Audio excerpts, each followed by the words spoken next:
In the 1980s, live television was how millions of people watched events as they happened. Then, on a Sunday night in 1987, a live television broadcast was suddenly interrupted. What followed became one of the most infamous unsolved broadcast hijackings in television history. It was the evening of November 22, 1987. WGN-TV in Chicago was broadcasting its 9 o'clock news. During the sports segment, Dan Roan was presenting the evening's highlights when, without warning, the broadcast was interrupted. For about 20 seconds, viewers saw a person wearing a Max Headroom mask. At the time, Max Headroom was a popular fictional television character known for his computer-generated appearance and Coca-Cola commercials. The figure stood in front of a spinning sheet of corrugated metal, while a loud, harsh buzzing sound replaced the audio. Moments later, the broadcast returned to normal. Back on air, Dan Roan simply remarked, "Well, if you're wondering what happened, so am I."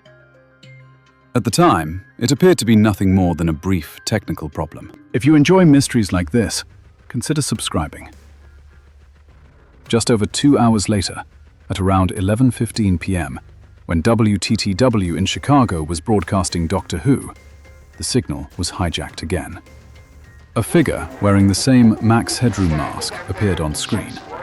Unlike the first interruption, viewers could now hear the figure deliver a series of bizarre jokes and cryptic references through distorted audio. This time, it lasted about 90 seconds before the normal broadcast was restored. There was no longer any doubt. It had been a deliberate hijacking.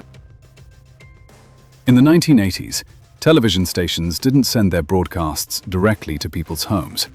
Instead, the signal was first sent from the studio to a broadcast tower using a microwave link. Investigators later concluded that whoever carried out the hijacking transmitted their own signal on the same frequency. Because it was slightly stronger, the broadcast tower locked onto the pirate signal instead. However, WGN managed to stop the first intrusion by switching its transmission frequency. Later that night, WTTW's transmitter was unmanned, leaving engineers unable to regain control before the hijackers ended the broadcast themselves. Executing a hijacking like this required careful planning, specialized equipment, and a detailed understanding of broadcast technology. The second interruption provided investigators with far more to examine than the first.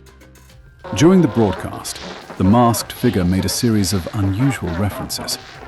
They mentioned Chicago sportscaster Chuck Swirsky, held up a can of Pepsi, and mocked Coca-Cola's Catch the Wave advertising campaign. They also referred to WGN as the world's greatest newspaper. The video also showed a yellow rubber glove and several other household props. Near the end of the broadcast, the masked figure pulled down their pants and was spanked with the fly swatter by another person dressed as a French maid before the transmission abruptly ended. Despite these details, none of them revealed who was behind the hijacking or where the video had been recorded. The Federal Communications Commission launched an investigation with assistance from the FBI. Investigators carefully examined the footage, hoping the unusual references and objects shown in the video might identify the people responsible. But none of the clues pointed to a specific individual or location. The transmissions were also too brief to trace their source before they ended. Despite their efforts, no suspects were identified, and no arrests were ever made.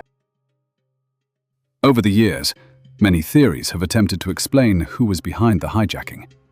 Some believe it was carried out by former broadcast engineers or technicians familiar with television transmission systems. Others suggest it may have been the work of experienced radio enthusiasts with access to specialized equipment. None of these theories has ever been supported by conclusive evidence. For less than 2 minutes, someone managed to interrupt 2 live television broadcasts.